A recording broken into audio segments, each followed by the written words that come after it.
आयुष या विभागाला फक्त आरंभशूर असं म्हटलं पाहिजे.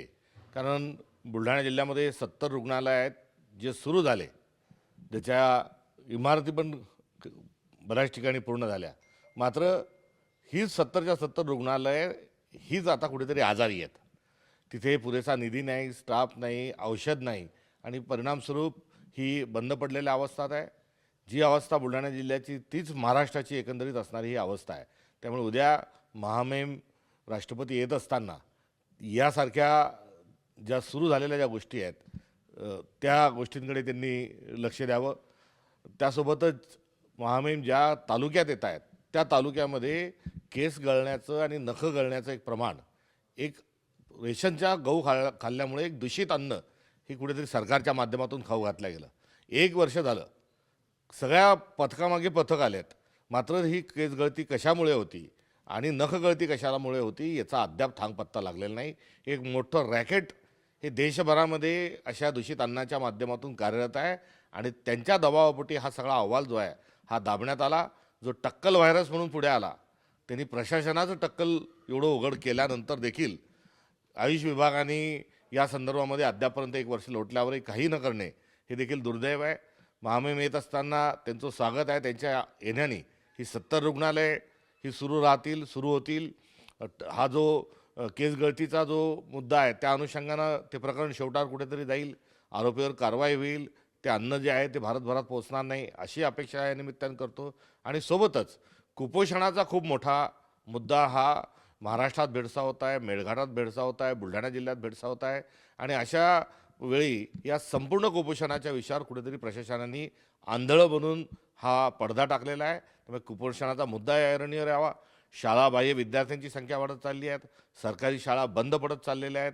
या देखील गोष्टींवर महामहिम उद्या निर्देश प्रशासनाला देतील अशा प्रकारची एक अपेक्षा आहे. आणि जल जीवन मिशनच्या माध्यमातून खूप मोठं रॅकेट हे महाराष्ट्रात कार्यरत आहे. त्यामुळे गावोगावी पाणी टंचाई ही आता निर्माण होणं सुरू झालेलं आहे आणि मोठ्या प्रमाणावर पैशाची लूट यामध्ये झालेली आहे.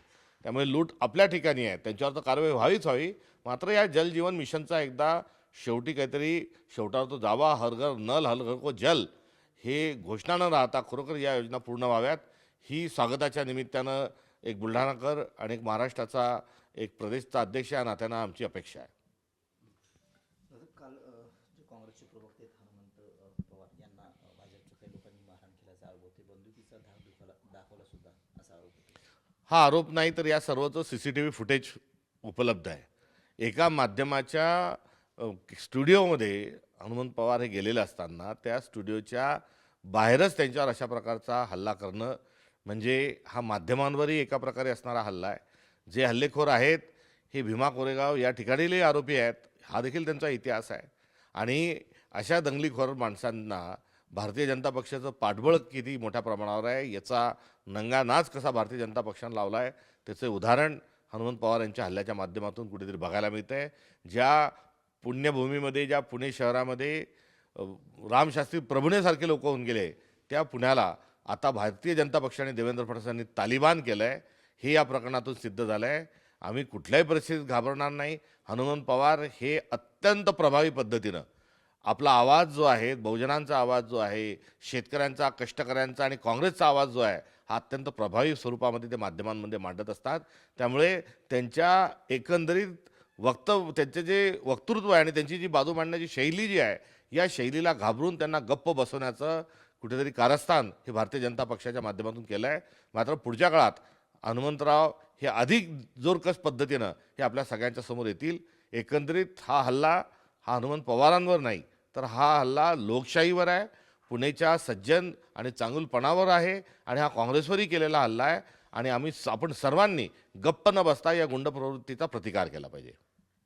जे युवक काँग्रेसचे राष्ट्रीय अध्यक्ष आहेत उदय भानू यांना सुद्धा पोलिसांनी अटक केली आंदोलन करताना. आंदोलनकर्ते कोण, उदय भानू कोण हे न बघता एकंदरीत उदय भानूंवर केलेली जी कारवाई आहे ही आकसापोटी केलेली कारवाई आहे.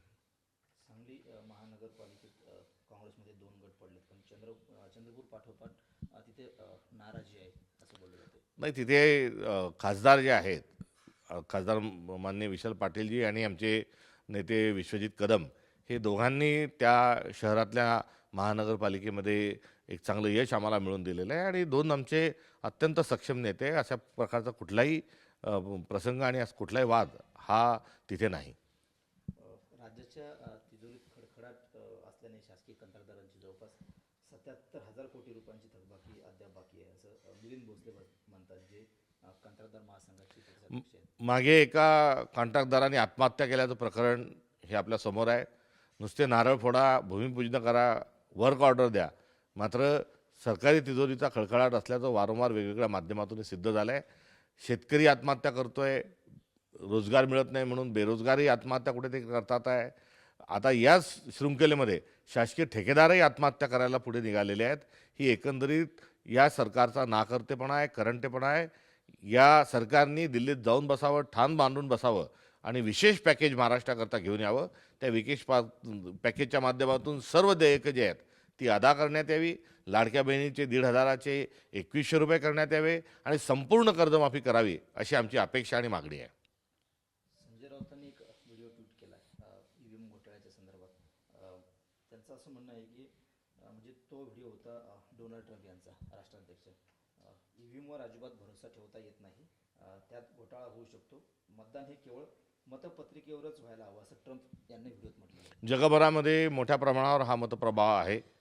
भारताच्या निवडणूक आयोगाच्या एकंदरीत बोटचेपी नव्हे तर सरकार धार्जिण्या भूमिकेच्या अनुषंगानं महाराष्ट्रातही हा प्रश्न जो आहे हा ऐरणीवर आलेला आहे आणि निवडणूक आयोग याबद्दल चुप्पी साधून आहे. मात्र या सर्व प्रश्नांची उत्तरं आणि समाधान हे सरकारला आणि निवडणूक आयोगाला करावंच लागेल, अन्यथा हा देश अराजकतेच्या दिशेने ते घेऊन चालले आहेत अशी एकंदरीत परिस्थिती आहे.